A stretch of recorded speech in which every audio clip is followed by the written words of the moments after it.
ప్రారంభించుకున్నాము. అపోస్తల కార్యం అన్నది మొత్తం మనకు 28 అధ్యాయాలు కలిగిన పుస్తకంగా మనకు కనబడుతుంది.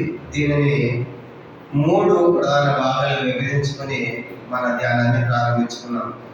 దాంట్లో మొదటి 7 అధ్యాయాలు అన్నది మొదటి ప్రధాన భాగము. దానికి ఒక టైటిల్ కూడా ఇచ్చుకున్నాము, యెరూషలేములో సంఘము అని టైటిల్ ఇచ్చుకొని అది ముగించడం జరిగింది. ఇక రెండో ప్రధాన భాగం అన్నది 8 నుంచి 12 అధ్యాయాలు. దానికి కూడా టైటిల్ ఇచ్చుకున్నాము, యోదయ సమరయ దేశాల సంఘము అని. ఇక మూడవ ప్రధాన భాగం ఉన్నది 13వ అధ్యాయం నుంచి 28వ అధ్యాయం వరకు మూడవ ప్రధాన భాగంగా టైటిల్ రాసుకున్నాము, అన్యుల దేశాల్లో సంఘము, లేదంటే పూర్వీకర్తముల వరకు సంఘము, లేదంటే అపోస్తలుడైన పౌలు గారి ప్రయాణాలను టైటిల్ ఇచ్చుకుని మనం మొదటి ప్రధాన భాగాన్ని ముగించుకొని రెండో ప్రధాన భాగంలో ప్రవేశించాం.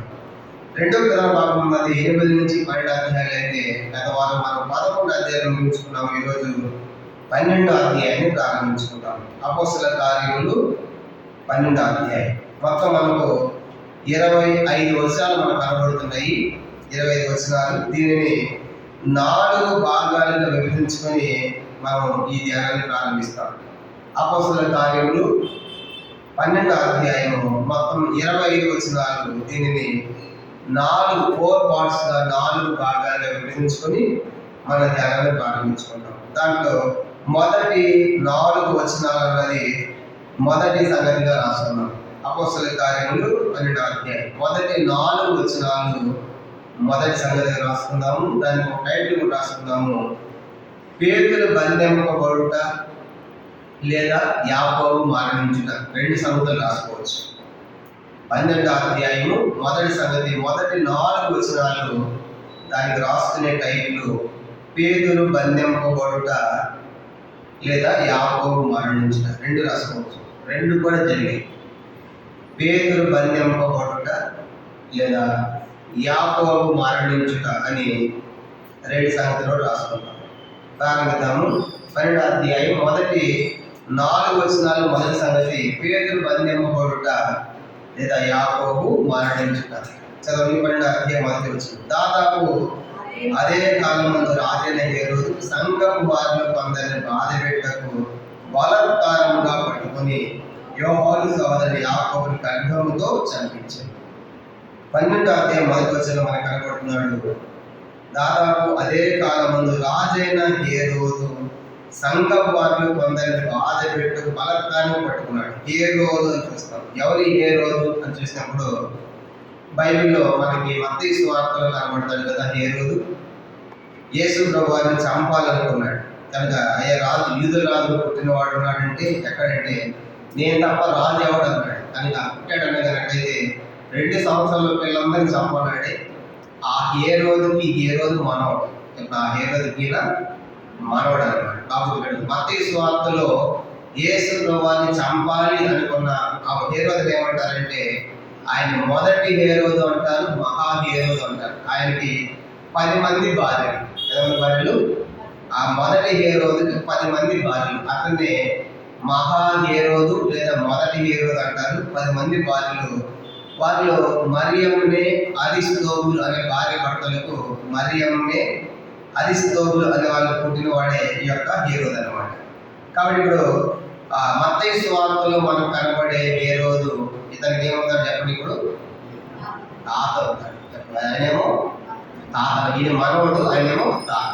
తర్వాత బాప్తిస్మం ఇచ్చి యోహాను తల కొట్టించింది కనుక ఒక హేరోదు ముందు నాట్యం వాడింది. నాట్యం వాడిన తర్వాత నీకేం కావాలన్నప్పుడు లోపలికి వెళ్ళి ఆ హేరోదియ ఏం తీసుకున్నాడో, మమ్మీ నీకేముంది బాప్తిస్మం యోహాను తలలో కొట్టమని చెప్పు అని అడిగింది కదా. ఎందుకంటే ఆయన గద్దించాడుగా, వీళ్ళు తప్పు చేయడం గద్దించినందుకు గాను యోహాను తల కొట్టించింది తల్లిని అడిగి. ఆమె హేరోది అంటే ఆమె పేరేంటి?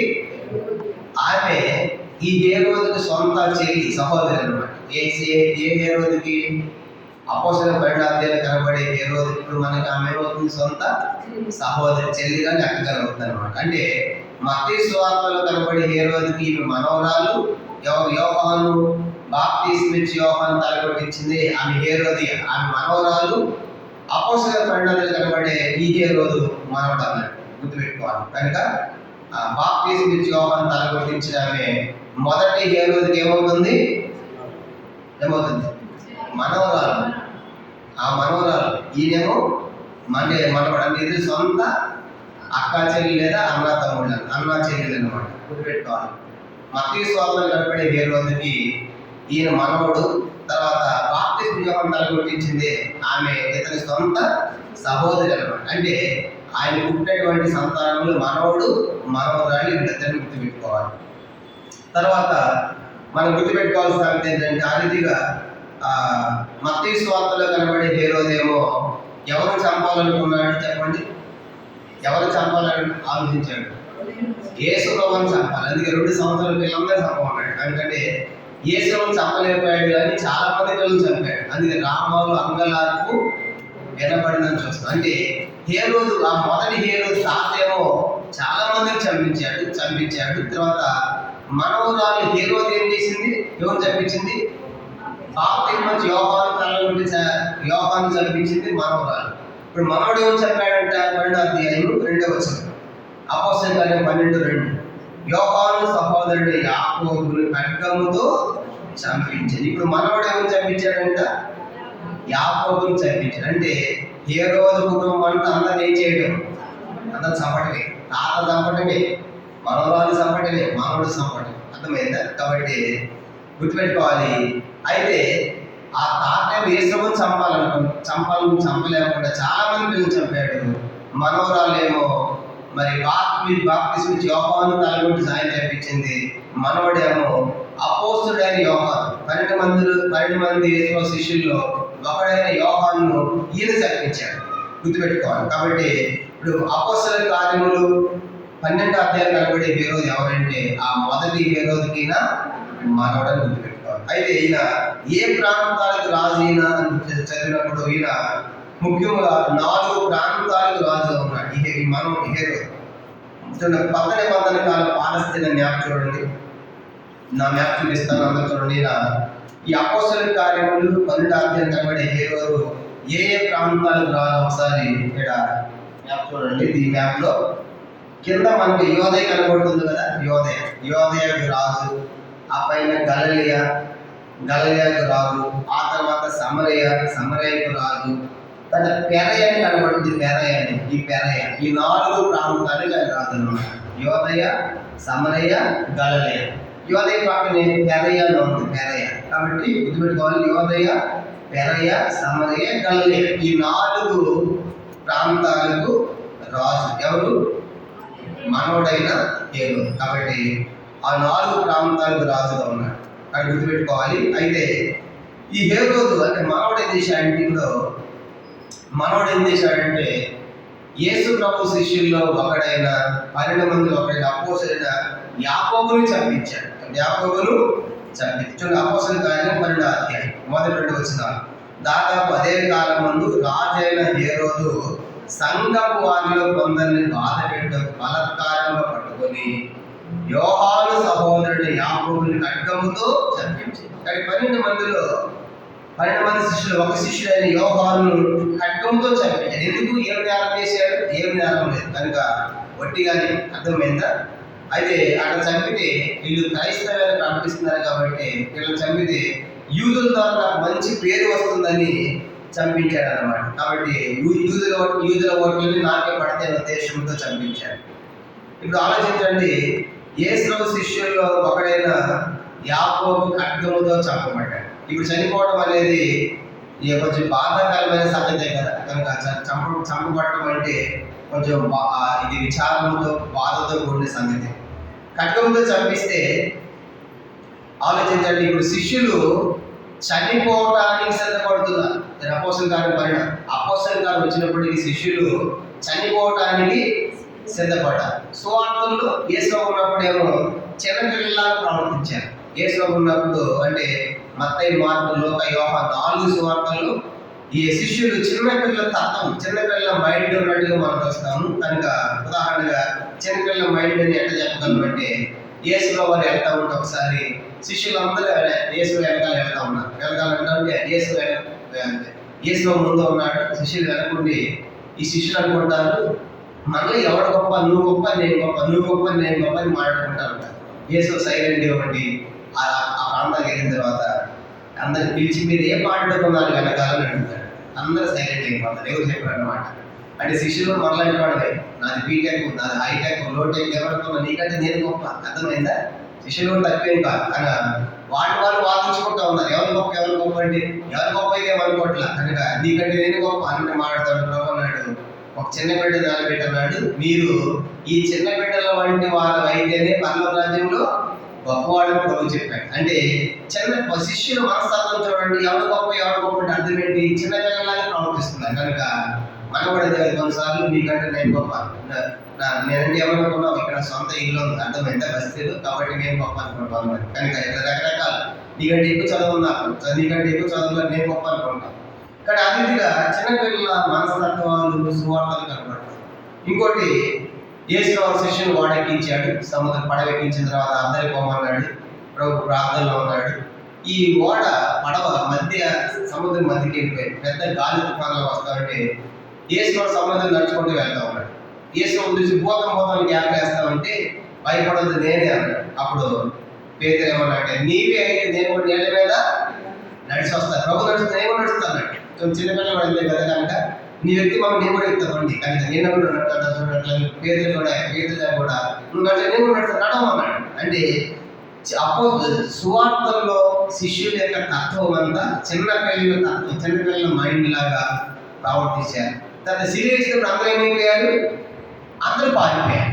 అంటే సువార్తలో మనకి ఏం కనబడుతుందంటే పారిపోయే వాళ్ళుగా, తిరిగి వాళ్ళుగా, చిన్నపిల్లల మైండ్గా, కనుక చిన్నపిల్లల కార్యాలు చేసేవాళ్ళుగా మనకు కనబడుతున్నారు సువార్తల్లో. ఇంకా అపోస్తలుల కార్యాల్లో అదే శిష్యులు ప్రాణం పెట్టేదానికి వాళ్ళు సిద్ధపడుతున్నారు. అంటే ప్రాణం పెట్టేదానికి వెనకాడకుండా ప్రభు కోసం ప్రాణాలు అర్పించే వాళ్ళుగా తయారయ్యారు. ఎట్లే జరిగిందంటే యోహాను సువార్త 20వ అధ్యాయంలో యేసు వారు సముద్ర తీరాన్ని వస్తూ ఉంటాడు.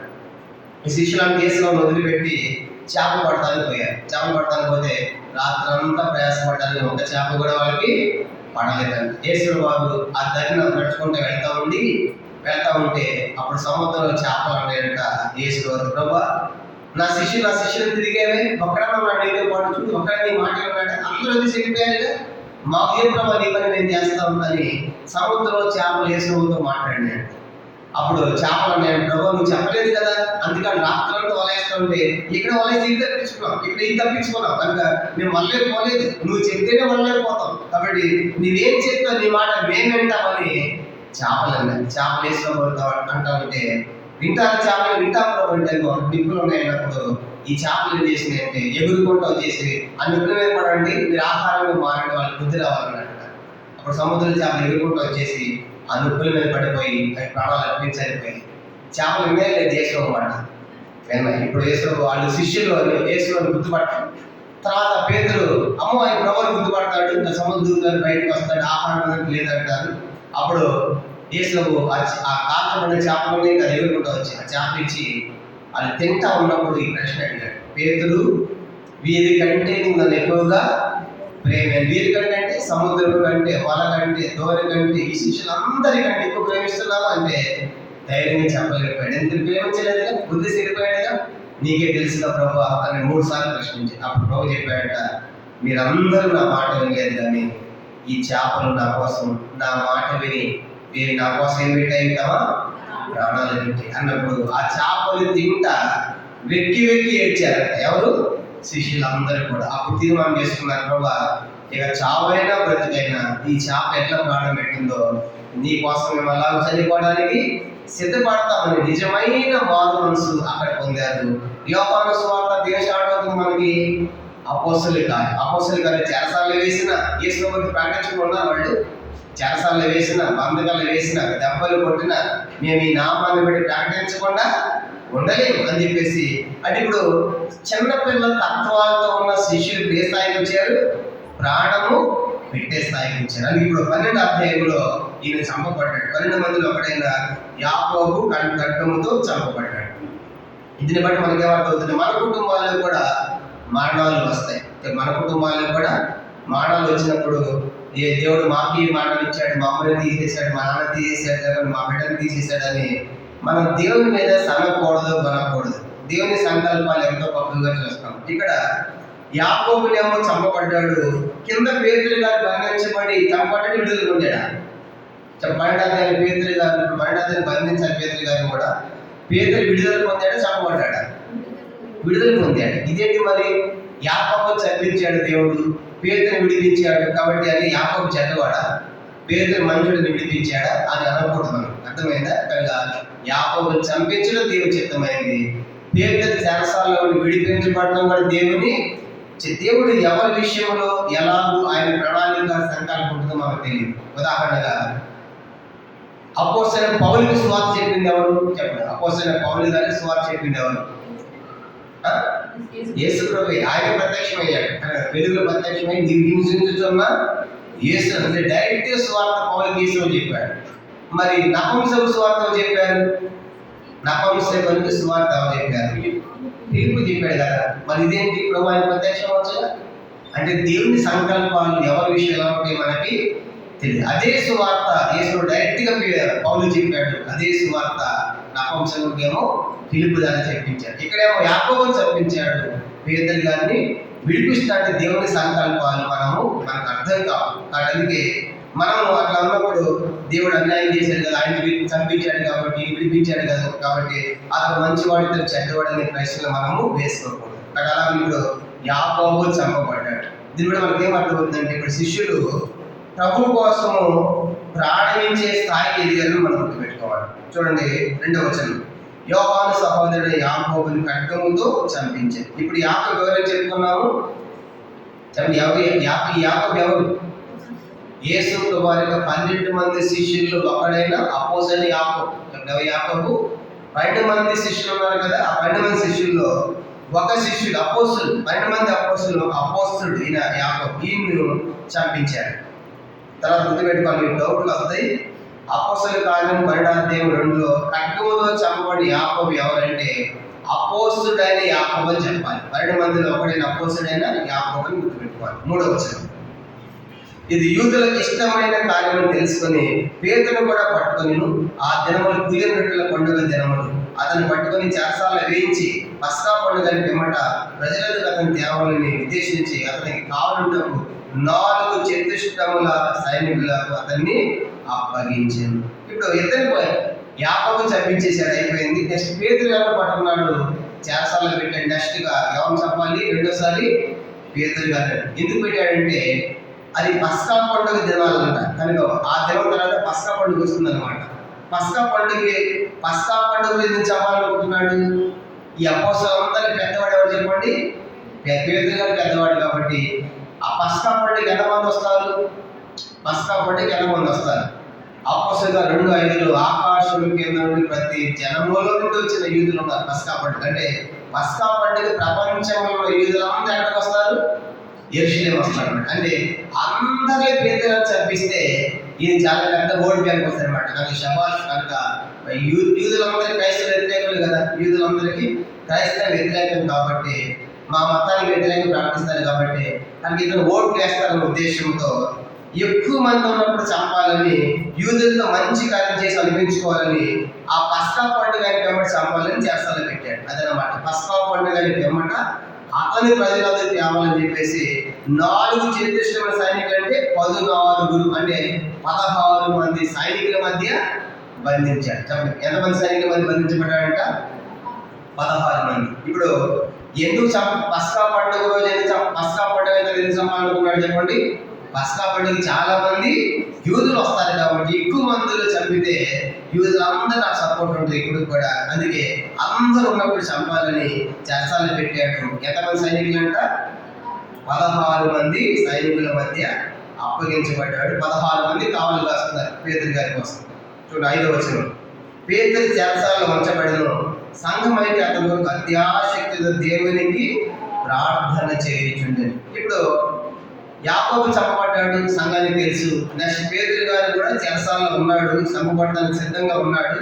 ఈ సంఘానికి తెలిసి ఎవరింట్లో వాళ్ళు పడుకోలేదు. అర్థమైందా? ఇంకేముందని చెరసాలలో పెట్టాలి కదా, రేపైతే అయిపోతుంది పేతురు గారు ఇక మన ప్రార్థన వేస్ట్ అని అనుకోలేదు. మనమైతే బహుశా అనుకుంటున్నాం, ఎందుకంటే యాపం అయిపోయాడు, ఇంకేం ప్రార్థన చేస్తాను, ఈ రాత్రి అయిపోతే రేపు పండుగ అయిపోతే పేదగా సభ వచ్చింది అని కొంటా బాక్స్ రెడీ చేస్తూ ఉంటాం మనమైతే. కానీ సంఘం ఏం చేస్తుందంట, ఎక్కడ ప్రార్థన చేస్తారంట, అత్యాశక్తి. అంటే ఇప్పుడు వాళ్ళ ప్రార్థన దేనికోసం చెప్పండి, వాళ్ళ ప్రార్థన గురి ఏంటి, దేనికోసం వాళ్ళ గురి ఏంటి? పేదలు కాదు సజీవంగా బయటికి సాధ్యమేనా ఆలోచించండి. కానీ ఆల్రెడీ ఒక చనిపోయి ఉన్నాడు, చంపబడ్డాడు. 16 మంది సైన్య మంది బంధించాడు. పేదలు గారు బయటకు వచ్చేది అంత ఈజీ అయినా మనం ఆలోచిస్తే ఈజీగా కష్టమే. అయినప్పుడు కూడా నిరీక్షణకు ఆధారం లేనప్పుడు దేవుడు ఇది చేయగలడు అని వాళ్ళు ఏం చేశారు, నమ్మి అత్యాశక్తితో ప్రార్థన చేశారంట. సంఘ ప్రార్థన యొక్క శక్తి ఎంత గొప్పదంటే, సంఘ ప్రార్థన అందుకే సంఘంగా మనం చేరి ప్రార్థన చేసినప్పుడు ప్రభు అన్నాడు కదా, సంఘం ఎదుట పాతాళలోక ద్వారములు నిలువజారు. మత్తయి 16:15 రోజు చెప్పాడు కదా. కానీ సంఘం ఎదుట పాతాళలోక ద్వారములు నిలువజారని రాయబడింది. కాబట్టి అంత గొప్ప. కూర్చోవాలి, కూర్చో, అలా చెప్పి కూర్చోవాలి. పాతాళలోక ద్వారం నిలువజారని ప్రభు చెప్పాడు. కాబట్టి రాత్రి అంటే సంఘముగా మన పరిస్థితుల్లో తప్పనిసరిగా మనము సంఘ ప్రార్థన చేయాలి. కానీ సంఘం చేరి రావాలి. అసాధ్యమైన కార్యాలు దేవుడు సాధ్యపరచాడంటే, సాధ్యపరచాలంటే సంఘ ప్రార్థన చాలా ప్రాముఖ్యమైనది. విచారం ఏంటంటే, సంఘ ప్రార్థనకి చాలా తక్కువ మంది ఉంటారు, మిగతా అన్నిటికీ బాగానే ఉంటారు. ఆదివారం పర్వాలేదు, కృతజ్ఞత కూడి కంటే కుటుంబాలు వస్తారు, ఎందుకంటే అన్నీ ఉంటాయి కదా మనకి, మీటింగ్ ప్లస్ అన్నీ ఉంటాయి కాబట్టి కుటుంబాలతో ఉంటారు. సంఘ ప్రార్థన అంటే వాళ్ళు చేసుకుంటారు, పర్వాలేదు, ముగ్గురు చేసుకుంటారు అనుకుంటారు. కానీ నాతో ఆలోచించాలి, సంఘ ప్రార్థన చాలా బలమైనది చెప్పడానికి చూడబోతున్నాం. ఏం జరిగిందంట, 6వ వచనం, హేరోదు అతను వెలుపలికి తీసుకొని రావాలని ఉండగా ఆ రాత్రి పేతురు 2 సైనిక సంఖ్యలతో బంధింపబడి 2 సైనికుల మధ్య నిద్రించుచుండెను. మరి కావలి వారు తలుపు ఎదుట చెరసాల కాచు కొనుచుండేది. ఇప్పుడు రేపు ఉదయకాలం గురి తీస్తారని తెలిసింది.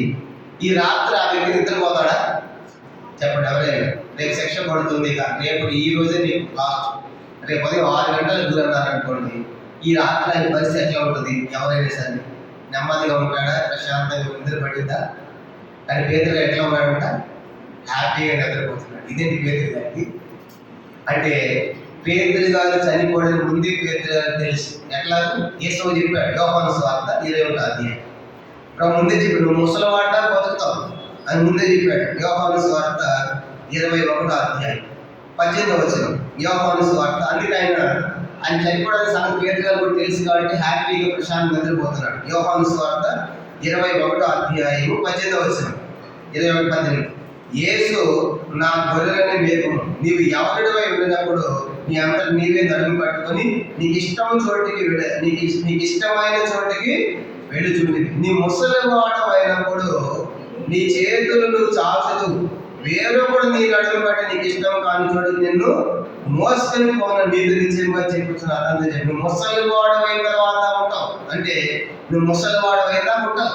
అప్పుడు మా పేదగా రాసి ఏంటంటే, యెరూషలేములో చనిపోవాలని ఆశ అన్నమాట. కానీ ఆయన మోసుకొని పోయి వేరే దగ్గర చదువుతారు. అంటే పేదరి గారి ముందే తెలుసు, నేను యెరూషలేములో ఇప్పుడు చనిపోను, ముసలివాడైనాకనే ఉంటాను అని తెలుసు. కాబట్టి ఇన్ని చేస్తానంటే నాకెందుకు, ఎంతమంది సైనికులు నాకెందుకు, ఎన్ని గేట్లు పెడతాను కానీ ఈయన హ్యాపీగా నిద్రపోతున్నాడు. అర్థమైందా? అందుకే పేదరి గారిలో తడుపు బెడికి ఏమీ లేకుండా ప్రశాంతంగా పడుకున్నాడు. ఎందుకంటే ముందే చెప్పాడు, నువ్వు ముసలివాడ దాకా ఉంటామని చెప్పినందుకు. ఏం జరిగిందంట, ప్రార్థన చేస్తున్నారు, ఆయన నిద్రపోతా ఉన్నాడు. 7వ వచనం, ఇదిగో ప్రభు దూత అతని దగ్గర నిలిచెను, అతడు ఉండిన గదిలో వెలుగు ప్రకాశించెను. దూత పేతురు ప్రక్కన తట్టి త్వరగా లెమ్మని చెప్పి అతన్ని లేపగా సంఖ్యలు అతని చేతుల నుండి ఓడిపడాడు. ఎప్పుడైతే సంఘ ప్రార్థన చేశారో దేవుడు పట్టణంలో ఒక దూతను పంపించాడు. ఆ దూత వచ్చింది. దూత రాగానే ఆ చీకటి గదిలో వెలుగు వచ్చింది. తర్వాత లెమ్మని చెప్పింది, చేతి తట్టగానే సంఖ్యలంతా వాటంతట అవే ఊడిపడిపోయాయి. 8వ వచనం, అప్పుడు దూత అతనితో నీవు నడుము పెట్టుకొని చెప్పులు తొడుక్కున్నాను. అతను అలా చేసిన తర్వాత దూత నీ పై వస్త్రములు వేసుకొని నా వెంబడి రమ్మని అతనితో చెప్పాను. అతను వెలుపలికి వచ్చి దూత వెంబడి వెళ్ళి దూత వల్ల జరిగిన నిజంగా జరిగిన గ్రహింపుగా తనకు దర్శనము కలిగినని తలంచింది. కనుక బయటకు వచ్చాడు. బయటకు వచ్చిన ఇదంతా కలగకుండా, ఇదంతా కళ్ళ జరుగుతుంది అనుకుంటాడు. ఎవరు చెప్పండి? పేతురు గారు ప్రార్థన చేసేవాడు. దోత వచ్చింది, వెలుగు వచ్చింది, సంఖ్యలు ఓడిపడ్డాయి, దీపం చెప్పింది, నా వెంబడి తీసుకొస్తా ఉంది, పై వస్త్రం కూడా వేసుకున్నాడు, అవన్నీ వేసుకొని వస్తా ఉంటే ఇదంతా కళ్ళలో జరుగుతుంది అనుకుంటున్నాడు. కొన్నిసార్లు మనం కూడా రాత్రి కళ జరిగిందంటే ఉలికి పడ్డ చూడటానిక కొన్నిసార్లు కళలు కట్టా ఉంటాం. కనుక కొంతమంది నిజంగా కళ్ళు వస్తాయి, కొంతమందికి ఏమో కళలు కలుగుతూ ఉంటారు. అయితే ఇప్పుడు పేదరి గారికి ఇది నిజంగా జరుగుతుందని ఏమనుకున్నాడు, ఆయన కళ అనుకుంటున్నాడు.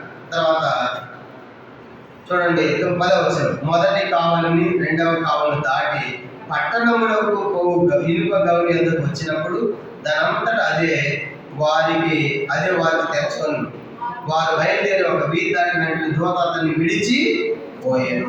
గమనించామంటే 11వ వచనం కూడా, పేతురులకు తెలివి వచ్చి ప్రభువు తన దూతను పంపి హేరోదు చేతుల నుండి యూదులను ప్రజలు నాకు నిర్దేశించిన వాటన్నిటిని నేను తప్పించేవాడని ఇప్పుడు నాకు నిజంగా తెలియదని ఆగిపోయాను. కాబట్టి పేతురు నాకు తెలియవచ్చి అంటే అర్థం ఏంటి? మైకంలో ఉన్నాడు, మత్తులో ఉన్నట్టు. కనుక ఇది కళ్ళలో ఉంది, కళ్ళలో అనుకుంటున్నాడు. ఇప్పుడు తెలియవచ్చి అంటే బయటకు ఒకసారి గిచ్చుకున్నాడు, నిజమని గిచ్చుకున్నాడు. నిజమే, కళ్ళగా నిజమే. అర్థమైంది, నేను బయటకు వచ్చాను, హేరో చేతి నుంచి బయటపడ్డాను, యూదుల చేతులు తప్పించడానికి పేతురు గారికి అర్థమైంది. అట్లా సంఘ ప్రార్థన ద్వారా పేతురు గారు బయటికి రావడం జరిగింది. ఇప్పుడు 2 సంగతులు అయిపోయినాయి, రాసుకుని మొదటి 4 వచనాలు మొదటి సంగతిని రాసుకున్నాము. పేతురు బంధింపబడ్డ యాకోబు మాటించిన. రెండో సంగతి ఉన్నది 5వ వచనం నుండి 11వ వచనం వరకు. 5వ వచనం నుండి 11వ వచనం వరకు రెండో సంగతి రాసుకుందాము.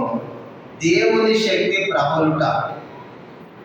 5 నుంచి 11 వచనాలు రెండవ సంగతి, దేవుని శక్తి ప్రబలుట అని రాసుకోవాలి. దేవుని శక్తి ప్రార్థన ద్వారా దేవుని యొక్క శక్తి ఎంత గొప్పదో మనం చూసాం. దూత రావడం, వెలుగు రావడం, సంఖ్యలు ఊడిపడటం, దానికి ఇనుప గౌలు తెరవబడటం, 11 సైనిక మధ్య నుంచి పేతురు గారు సజీవంగా బయటికి రావడం, దేవుని యొక్క శక్తి ప్రబలుతుంది. అలాగన సంఘ ప్రార్థన ద్వారా దేవుడు పేతురు గారు బయట తీసుకొచ్చినట్టుగా మనం చూస్తాం. ఇక 3వ సంగతి అన్నది 12 నుంచి 17 వచనాలు. అపోస్తల కార్యములు 12వ అధ్యాయము 12 నుంచి 17 వచనాలు 3వ సంగతిగా రాసుకున్నాం. పేతురు గారు పరిశుద్ధులను ప్రోత్సహించుట. ఇక 3వ సంగతి, పేతురు గారు పరిశుద్ధులను ప్రోత్సహించుట. 12 నుంచి 17 వచనాలు, 12 to 17, 12 నుంచి 17 వచనాలు పేతురు గారు పరిశుద్ధులను ప్రోత్సహించుట అని రాసుకోవాలి. పేతురు గారు చెరలోంచి బయటకు వచ్చాడు. ఏం జరిగింది? 12వ వచనం చదువు. 12 ఇట్లా ఆలోచించుకొని అతను మార్కు అని మారు పేరు గల యోహాను తల్లి అయిన మరియ ఇంటికి వచ్చాను. అక్కడ అనేకులు కూడి ప్రార్థన చేయించుండేది. పేతురు గారు ఆ చెరసాల బయట దోత తీసుకొచ్చింది, దోత వెళ్ళి మాయమైపోయింది, కనుక విడిచి వెళ్ళిపోయింది. పేతురు గారు తిరిగి వచ్చింది, అర్థమైపోయాడు. సరిగ్గా ఆయన ఆలోచించుకొని ఎవరింటికి వచ్చారంట? మార్కు అని మారు పేరు గల యోహాను తల్లి అయిన మరి ఇంటికి వచ్చిన. అక్కడ అనేకులు కూడా ప్రార్థన చేస్తూ ఉన్నారు. ఎవరు ఈ యొక్క మార్కు అని మారు పేరు గల యోహాను అంటే? మార్కు సువార్త రాసిన మార్కు. ఏంటంట ఈ మార్కుకి మరొక పేరు యోహాను కూడా. అవమాట జాన్ మార్క్ అనమాట. జాన్ మార్క్ అంటే మార్కు అనే మారు పేరుగా యోహాను. మార్క్ అనే పేరు ఉంది, యోహాన్ అనే పేరు కూడా ఉంది. 2 పేర్లు ఇది జాన్ మార్క్. ఈ యొక్క మార్క్ స్వార్త రాశాడే ఆ మార్క్, ఈ మార్క్. ఇక్కడ మార్క్ స్వార్త రాసిన మార్కు యొక్క ఇల్లు ఇది. ఆమె తల్లి పేరు కూడా రాయబడింది. ఏంటంటే ఆమె తల్లి పేరు మరియా. ఏంటంటే ఆమె తల్లి పేరు ఏంటి? మరియా. వీళ్ళకి యెరూషలేములో సొంత ఇల్లు ఉంది. యెరూషలేములో సొంత ఇల్లు కూడా ఉంది. ఆమె ఇల్లు దేనికోసం ఇచ్చిందంటే ఆమె ప్రార్థన చేయడానికి ఇచ్చింది. అనేకులు ప్రార్థన చేస్తున్నారు. ఎందుకు పేతురు గారు ఇంటికి వచ్చాడంటే ఆ ఇంట్లో ఎన్నోసార్లు పేతురు గారు సేవా కార్యక్రమాలు చేశాడు, ఎన్నోసార్లు బోధనలు చేశాడు, వాక్యం చెప్పాడు, ప్రార్థన పెట్టాడు. అంటే వాళ్ళ ఇల్లు దేవుని సేవ కోసం ఇచ్చిన ఇల్లుగా మనకు కనబడుతుంది. కాబట్టి ఇప్పుడు 12వ వచనంలో మరియా అని కనబడుతుంది. ఈ మరియా ఎవరంటే మార్కు సువార్త రాసిన మార్కు గారి తల్లి అన్నమాట. ఆయనకి మరొక పేరేంటి? యోహాను కూడా. మార్కు గారి మరొక పేరేంటి? యోహాన్ అనే పేరు ఉంది. ఆమె తల్లి పేరు మరియా.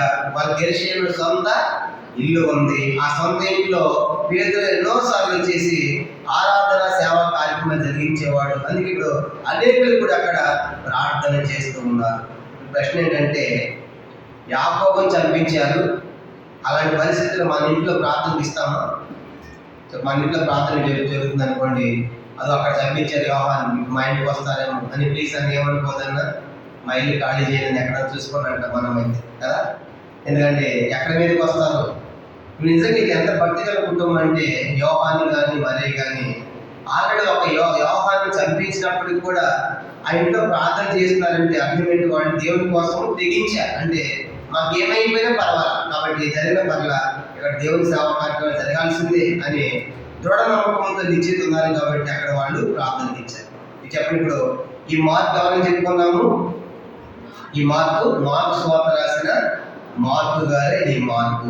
ఈయన తల్లి పేరు మరియా. గెలిచిన సొంత ఇల్లు ఉంది. ఆ ఇంట్లో పేతురు గారికి సేవా కార్యక్రమాలకి ఇచ్చారు. కాబట్టి ఇప్పుడే కాదు, ఇంతకుముందు రెండోసార్లు పేతురు గారు వెళ్ళి అక్కడ పరిచయం చేశారు. కాబట్టి డైరెక్ట్గా ఆ ఇంటికి వచ్చాడు. అయితే అందరూ కూడా అక్కడ ప్రార్థన చేస్తూ ఉన్నారు. 11వ వచనం, 12 అతడు తలవాకిడి తలుపు తడుచుండగా రోదే అని ఒక చిన్నది ఆలకించుటకు వచ్చాను. ఆ ఇంట్లో ఒక పని పిల్ల ఉంది, బానిస పిల్ల, పని పిల్ల. నా పేరు రోదే. ఈమె గ్రీకు దేశస్తురాలు. అంటే ఈ యొక్క రోదే అనేటువంటి ఆమె గ్రీకు ప్రాంతానికి చెందిన ఆమె. బానిస పిల్లగా, పని పిల్లగా చేపట్టబడి ఆమె పని పిల్లగా ఆ ఇంట్లో ఉంది. బానిసగా పని పిల్లగా ఉంది. ఎవరింట్లో? మరియా, తల్లి మరియా, కుమారుడు మార్కు, జాన్ మార్క్ ఇంట్లో ఈమె పని పిల్లగా ఉంది. కనుక ఆ రీతిగా బానిసగా పని పిల్లగా ఇంట్లో ఉండడానికి ఉంది, ఆ ఇంట్లో ఉంది. బహుశా ఈమె ఇంట్లో పనంతా ముగించుకుని పేతురు వచ్చినప్పుడు వాక్యం చెప్తా ఉంటే బహుశా పేతురు గారు చూసింది, పేతురు స్వరాన్ని ఎన్నోసార్లు విన్నది కాబోలు. ఏం జరిగింది? 14వ వచనం, తలుపు తడతా ఉంటే అందరి ప్రాంతాలు ఉన్నారు. ఈ పని వెళ్ళిపోయి గ్రీస్ దేశస్తురాలు రోదే ఏం చేసిందంటే తలుపు తీయకుండా స్వరాన్ని వింటుంది. 14వ వచనం, ఆమె పేతురు స్వరంను గుర్తుపట్టి సంతోషం చేత తలుపు తీయక లోపలికి పరిగెత్తుకొని పోయి పేతురు తలుపు దగ్గర నిలుచున్నాడని తెలియదు. అందుకు వారు నువ్వు పిచ్చిదాను అనేది. అయితే తను చెప్పేది నిజమని ఆమె దృఢంగా చెప్పినప్పుడు వారు అతని దూత అనేది గమనించారు. ఇప్పుడు పరిగెత్తుకుండా పోయిన తలుపు దగ్గరికి పిలుస్తున్నారు. అమ్మ తలుపు అంటా ఉంటే ఈ స్వరము పేతురంగుల్లానే ఉంది అని అనుకుంది. తలుపు తీరే కనుక ఇంకెట్ తెలిసి పేతురంగు స్వరం అని ఆయన ఎన్నోసార్లు ఆయన వాక్యం చెప్పాడు. కాబట్టి ఆ స్వరాన్ని గుర్తుపెట్టు. చూడండి, ఇక్కడ నేను పాట పాడగానే చుట్టుపక్కల అందరికీ కూడా పాడేది అని అర్థమైపోయింది. ఎందుకు చెప్పండి, రోజు నేను ఉంటాను కాబట్టి. అట్లా ఇంట్లో మన ఇంట్లో ఆ తగ్గాడు అనుకోండి, వరండాలో మా తాత తగ్గాడు అని అర్థమైంది. ఎట్లా రోజు చూస్తారు కదా. కనుక తుమ్మారనుకోండి, ఇది మా ఇంట్లో మా పాపే తుమ్మింది అని అర్థమైపోయింది. అంటే మన ఇంటి వాతావరణం అంతా ఎట్లా అర్థమైపోయింది. ఏమి కూడా ఇంట్లో పనిచేస్తుంది కాబట్టి లోపల నుండి తలుపు తట్టి ఆ స్వరం వెళ్ళాలని పేతురుని గుర్తుపట్టింది. అంటే అర్థం, అంతకుముందు ఎన్నోసార్లు పేతురు ఇంట్లో వాక్యం చెప్పాడు కాబట్టి ఆయన స్వరాన్ని ఉంది. కాబట్టి తలుపు తీయకుండా సంతోషంగా పరిగెత్తుకుని పోయి ప్రార్థన పేతురు వచ్చాడంటా ఉంటే పంపించిన పేతురు ఆటోమేటిక్ పేతురు ఎక్కడున్నాడు? ఆయన 16 మంది సైనికుల మధ్య చెరసాలు బయటకు వస్తాడు. ఆయన ఎక్కువ పిక్సానే ఉన్నారు. లేదు ఆ పేతురు వచ్చాడంటే ఆయన దోత వచ్చి ఉండొచ్చులే అని అంటున్నారు. కానీ ఆ చిన్నదాని మాట నమ్మడం లేదండి. అర్థమైందా? చిన్నదాని మాట నమ్మడం లేదు. ఆ రీతిగా ఆమె పేతురంగులను దృఢమని చెప్పినప్పుడు ఆమె దోత అయితే దోత అయి ఉండొచ్చు అనుకున్నారండి. 16వ వచనం, పేతురు ఇంకనూ తట్టుచున్నందున వారు తలుపు తీసి అతను చూసి విభ్రాంతి ఉంది. పేతురు ఇంకా తలుపు తడతా ఉంటే మొత్తం వచ్చారు. తలుపు తీయగానే పేతురు చూసి అందరూ ఆశ్చర్యపోయారు. నిజంగా పేతురే కదా అని చెప్పేసి అందరూ కూడా ఆశ్చర్యపోయారు. అప్పుడేం జరిగిందంట? దీంతో మనకి 17వ వచనం, 17, అతడు ఓరకుండు అని వారికి సైగ చేసి ప్రభు తనను చెరసాల నుండి ఎలాగో తీసుకుని వచ్చినో వారికి వివరించి యాకోబునకును సహోదరులకును ఈ సంగతులు తెలియజేయడం చెప్పి బయలుదేరి వేరొక చోటికి వెళ్ళాను. కానీ అందరూ ఆశ్చర్యపడ్డారు. పేతురు తలుపు తీశారు. అందరూ ఆశ్చర్యపడ్డారు. పేతురు గారు ప్రభు ఆయన ఎలా తీసుకొచ్చాడో, ఎలా జరిగిందో అద్భుతం అదంతా వివరించాడు. ఆ తర్వాత ఈ విషయం అంతా కూడా యాకోబుకి చెప్పండి, తర్వాత మిగతా సహోదరులు చెప్పండి అని చెప్పేసి అక్కడి నుంచి వేరే ప్రాంతానికి వెళ్ళిపోయాడు. ప్రశ్న ఏంటంటే, ఇక్కడ ఎవరికి చెప్పమంటున్నాడు? ఆయన చెప్పండి, సంఘంలో ఎవరికి చెప్పమంటున్నాడు? ఎవరు యాకోబు?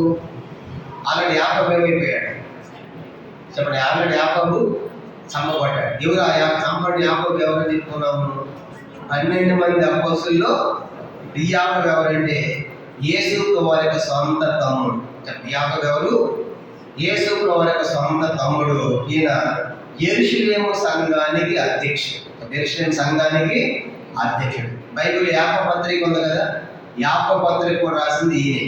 కాబట్టి చెప్పండి, యాకోబు ఎవరు? ఇప్పుడు వచ్చి అక్కడ సంఘం కనిపిస్తున్నారు కదా యెరూషలేములో, కాబట్టి సహోదరుడు యాకోబు చెప్పండి అన్నాడు. అంటే యాకోబు ఎవరంటే యాకోబు యేసు వారి యొక్క తమ్ముడు. అంటే యేసు పిల్లలు పుట్టారు కదా మరియు, కనుక యేసు వారి యొక్క తమ్ముడు ఒకటి. రెండవది, ఈయన ఆనాటి యెరూషలేము సంఘానికి అధ్యక్షుడు. కనుక అధ్యక్షుడు, నాయకుడు. తర్వాత యాకోబు పత్రిక రాసింది కూడా ఈయన అనమాట. కాబట్టి గుర్తులు. అందుకే 12వ అధ్యాయం 2వ వచనంలో ఉన్న యాకోబు ఏమో అపోస్తలుడైన యాకోబు చంపబడ్డాడు. ఇప్పుడు 12వ అధ్యాయం 17వ వచనం యాకోబు ఏమో యేసు యొక్క సొంత తమ్ముడు. యాకోబు పత్రిక రాసిన ఆయన ఆ యెరూషలేము సంఘానికి అధ్యక్షుడు అనే సంగతి గుర్తుపెట్టుకోవాలి. అందుకే ముందే చెప్పాను, యాకోబు డౌట్ వస్తాడు, అక్కడ చంపబడ్డాడు కదా ఈయన ఎవరనే ప్రశ్న వస్తుంది కాబట్టి ముందే చెప్పారు.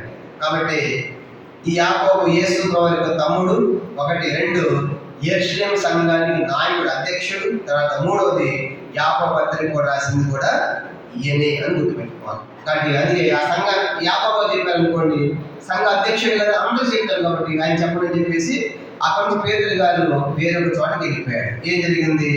ఇప్పుడు ఇక ఆఖరి సంగతి, 4వ సంగతి 18 నుంచి 25 వచనాలు. అపోస్తలుల కార్యములు 12వ అధ్యాయం 18 నుండి 25 వచనాలు 4వ సంగతి, ఆఖరి సంగతిగా రాస్తున్నాం. దానికి ఇచ్చే టైటిల్ ఏంటంటే హేరోదు తన నిరాశను బయలుపరచుట.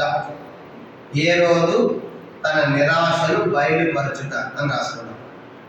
18 నుండి 25 వరకు 4వ సంగతి, ఆఖరి సంగతి. హేరోదు తన నిరాశను బయలుపరచుట.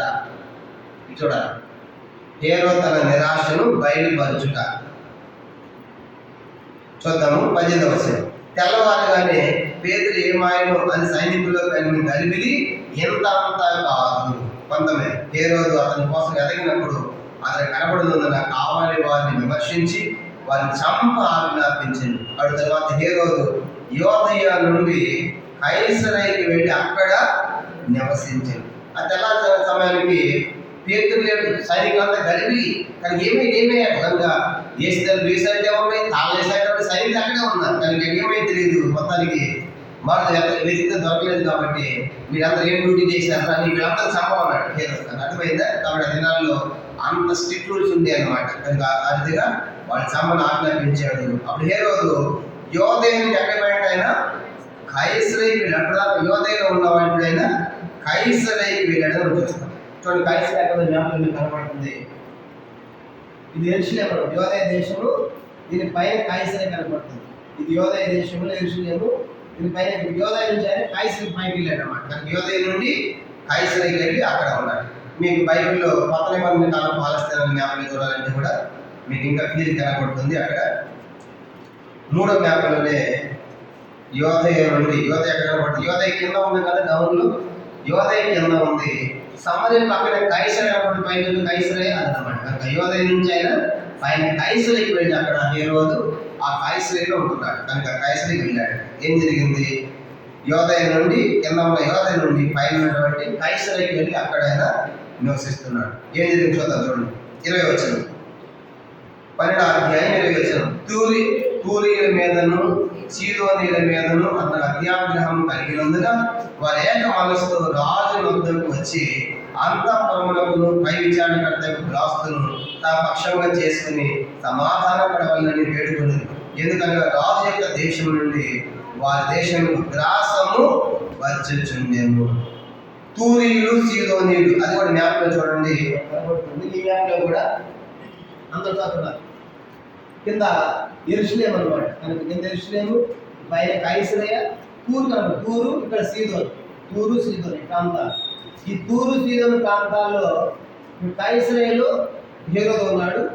ఈ హేరోదు ఈ వీళ్ళ మీద కోపం ఉన్నాడని రాసుకున్నాం. కోపం ఉందని చదువుకున్నాం. తూరు మీద సీదోను మీద మొత్తానికి హేరోదు కోపం ఉన్నాడు. అయితే ఈ తూరు సీదోను పట్టణాల వాళ్ళు రాజు దగ్గరకు వచ్చి రాజుతో సమాధాన పడాలి. ఎందుకంటే రాజు ఎంతంటే మనకు గ్రాసం వస్తుంది కాబట్టి, ఆహారం వస్తుంది కాబట్టి, ఆయనకు మన వ్యతిరేకంగా ఉంటే అన్ని ఆపేస్తాడు కాబట్టి మనం ఏం చేద్దాం, ఆయనతో సమాధాన పడవచ్చారు. 12:20 వచ్చింది అపొస్తలుల 12.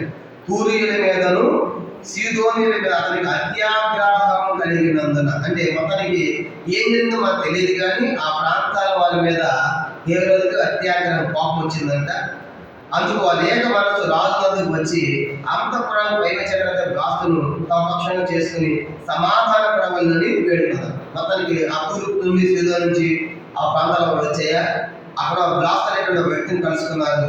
నువ్వు రాజు దగ్గరికి తీసుకెళ్ళి రాజుతో మాకేం చేయండి, కాస్త సమాధాన పరచు, ఎందుకంటే మా మీద కోపంగా ఉన్నాడు అని చెప్పేసి వాళ్ళు ఆయన పట్టుకుని సమాధాన పడాలని వేడుకుంటారు.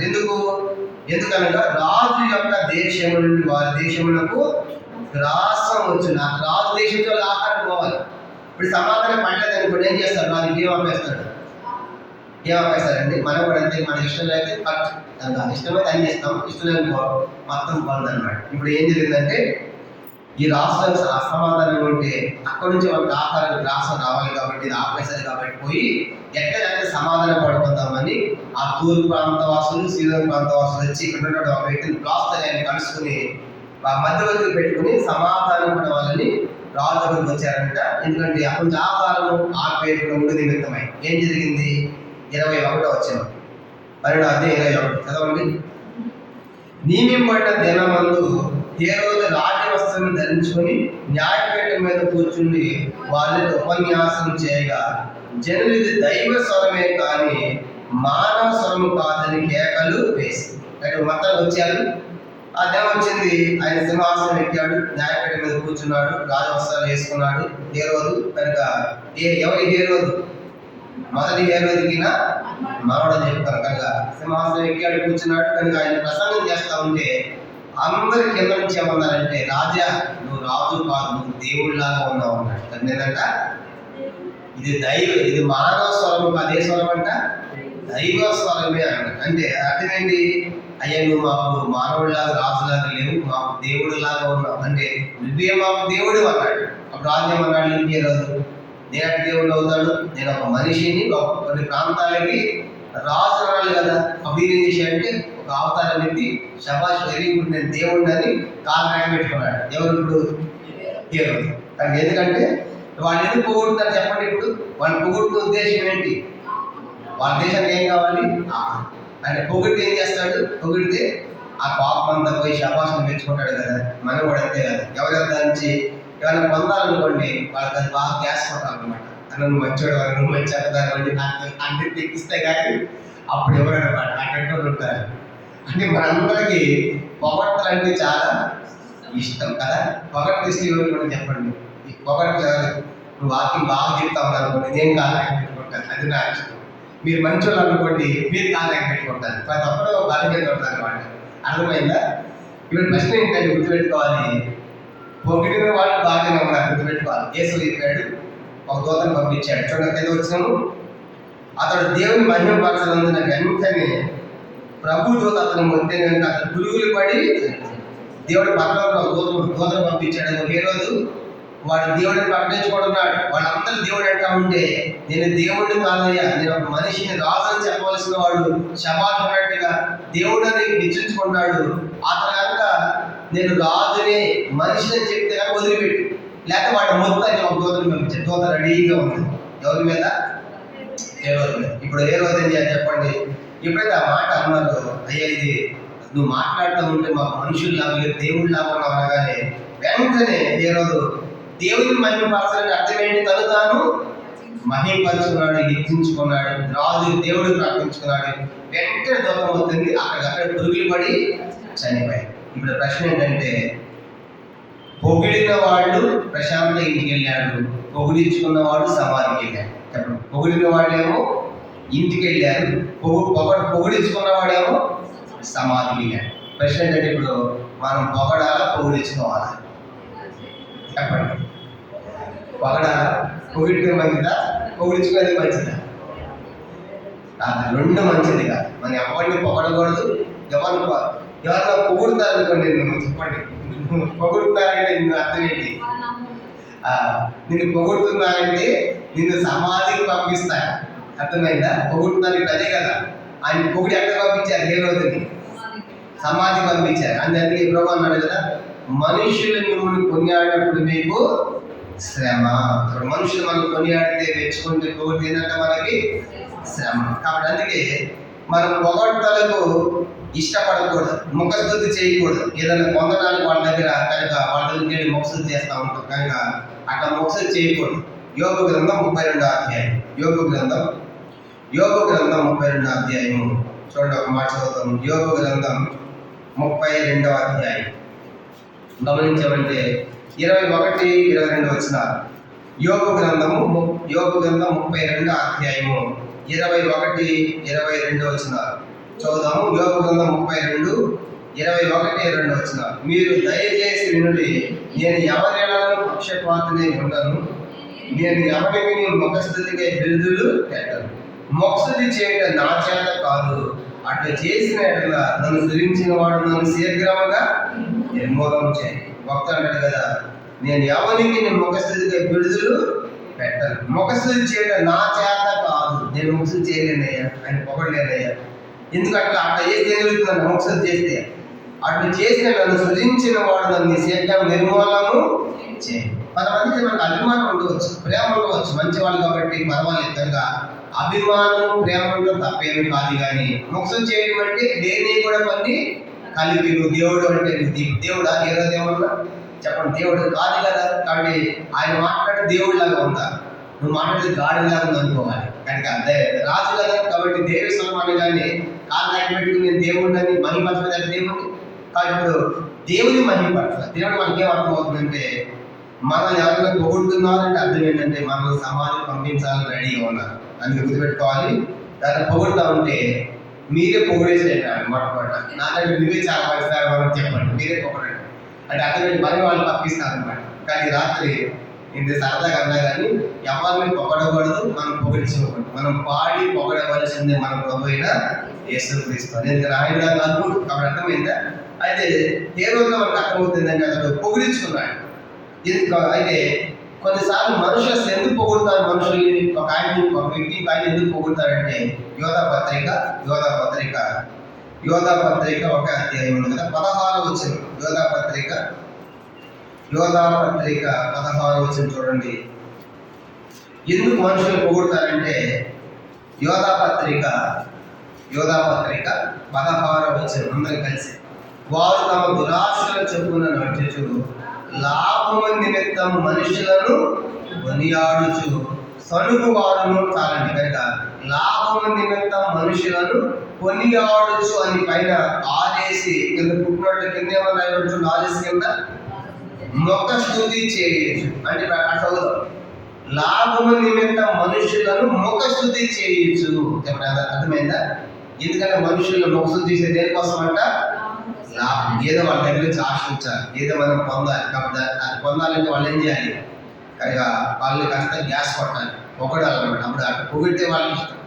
కొంతమంది అంటారు కదా, ఏంటన్నా ఇంతమందిలో పనిచేస్తుంది, ఏ రోజు నన్ను పొగిడావా, నన్ను మెచ్చుకున్నావా, జాగ్రత్త పొగిడి వెళ్ళిపోతాం. అర్థమైందా? కనుక పొగడిన దిగేవాళ్ళు ఉంటారు. కానీ మేము ఎంతమందిని పరిచయం చేస్తాం, ఎంత సేవ చేస్తాం, ఎంత పరిచయం చేస్తాం, ఎప్పుడైనా మా అన్న మమ్మల్ని పొగుడుతాడా అంటారు. కనుక పొగిడితే ఏమవుతుంది? పొగిడితే ఏ రోజులుగా అవుతున్నారు. అందుకే పొగడవచ్చు కానీ పొగిడించుకోవచ్చు. కానీ అర్థమైందా? కానీ ముఖస్థుతి ఎందుకంటే ఏదో మనుషులు ఏదో పొందాలని దానికోసం చేస్తూ ఉంటారు. కనుక అట్లాంటి మనం చేయకూడదు. అపోస్తలుల కార్యం 12వ అధ్యాయం చూడండి. అతిథిగా ఏ రోజు మరి ముఖస్థుతి చేయించుకున్నందుకని వాళ్ళు పొగిడారు వాళ్ళ అవసరం కోసము.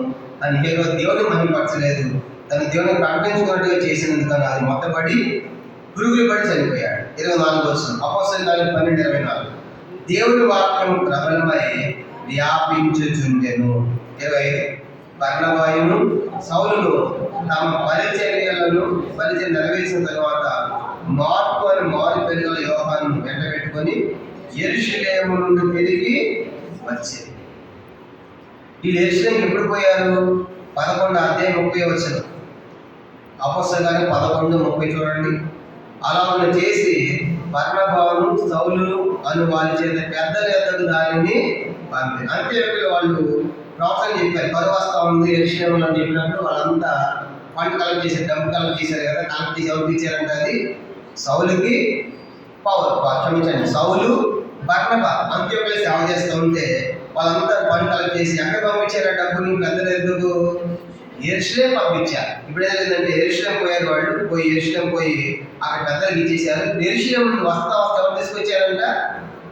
25 బర్నబాయు సౌలు తమ పరిచర్యను నెరవేర్చిన ఏం పరిచర్య ఎందుకు పోయారు వాళ్ళు యెరూషలేము? వాళ్ళు యెరూషలేం పోయి పరిచర్య ఏంటి?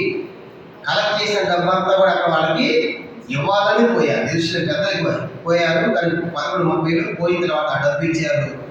నిలిచిన తర్వాత అంతా చేశారంటే మార్కును మారిపోయిన యోహాను వెంట పెట్టుకుని యెరూషలేం తిరిగి వచ్చారు. అక్కడ వస్తా చెప్పేదా ఈ మార్కు అని చెప్పుకున్నాము, ఆ మార్కి పైన చదువుకున్నాం కదా. మార్కును మారిపోయారు కదా యెరూషలేంలో ఇల్లు ఉందన్నమాట. కానీ ఆ మార్గాన్ని కూడా వస్తా తీసుకున్న వాళ్ళు యెరూషలేం తిరిగి వచ్చారు. ఎక్కడ వచ్చారు? తిరిగి ఎక్కడ వచ్చారు?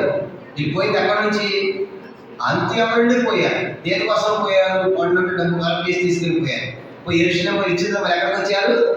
అంత్యోక్యకి వచ్చారు. కానీ అది గుర్తుపెట్టుకోవాలి. 25వ వచనంలో వాళ్ళు యెరూషలేం పోయింది, వసూలు చేసిన డబ్బంతి వాళ్ళని పోయారు. యెరూషలేం పోయి ఆ కానుకలు ఇచ్చారు. వస్తా నుంచి మార్పుని యోహాను తీసుకొని యెరూషలేం నుండి అంత్యోక్యకు వచ్చారు. గుర్తుపెట్టుకోవాలి. అయితే ఈ మార్కు గారు బర్నబాకు బంధువు అవుతాడు. బర్నబా గారికి మార్కు బంధువు అవుతాడు. ముందు అధ్యాయం మనకు అర్థమవుతుంది. దీంతో మనకి 12వ అధ్యాయం ముగించబడింది. అపోస్తలుల కార్యములు 12వ అధ్యాయం. మొత్తం 25 వచనాలు, మొత్తం 4 సంగతులు. మొదటి 4 సంగతులు. మొదటి వచనము పేతురు బంధం పోడుట, యాకోబు మరణించాలని మొదటి సంగతి 4 వచనాలు. 5 నుంచి 11 వచనాలు రెండవ సంగతి దేవుని శక్తి ప్రబలుట. 3వ సంగతి 12 నుంచి 17 వచనాలు పేతురు ద్వారా పరిశుద్ధులను ప్రోత్సహించుట. 4వ సంగతి 18 నుంచి 25 వచనాలు హేరోదు తన నిరాశను బయలుపరచుట. దీంతో మనకు 12వ అధ్యాయం సమాప్తము. అలాగే 12వ అధ్యాయం సమాప్తమైందంటే ఏం సమాప్తమైంది? గ్రంథములోని 2వ ప్రధాన భాగం కూడా సమాప్తం. గ్రంథంలో 2వ ప్రధానం ఎక్కడి నుంచి ఎక్కడాగా చెప్పుకున్నాము? 8 నుంచి 12వ అధ్యాయం 2వ ప్రధాన భాగము యోదయ సమరయ దేశాల్లో సంఘం. ఈ 12వ అధ్యాయంలో 12వ అధ్యాయం సమాప్తము. గ్రంథములోని 2వ ప్రధాన భాగం కూడా సమాప్తం. ఇక 3వ ప్రధాన భాగం 13 నుంచి 28 వచనాలు ప్రభు చిత్తమైతే అది అపోస్తలుల పౌలు గారి ప్రయాణాలు. వచ్చే వారం నుంచి అంతా మనం మ్యాప్ మీద ఉంటుంది. మన జ్ఞానం అంతా కూడా వెనకాల మ్యాప్ ఉంది కదా, ఆ మ్యాప్ మీదే మనం స్టడీ అంతా ఉంటుంది. కాబట్టి అందరూ కూడా ఇక 13 నుంచి 23 దాకా 3వ ప్రధాన భాగాన్ని మనం ప్రభు చిత్తమైతే ముందంత దినాలను మనం ప్రారంభిస్తాం. ప్రార్థన చేసుకుంటాం. మోకరించండి. ప్రార్థన.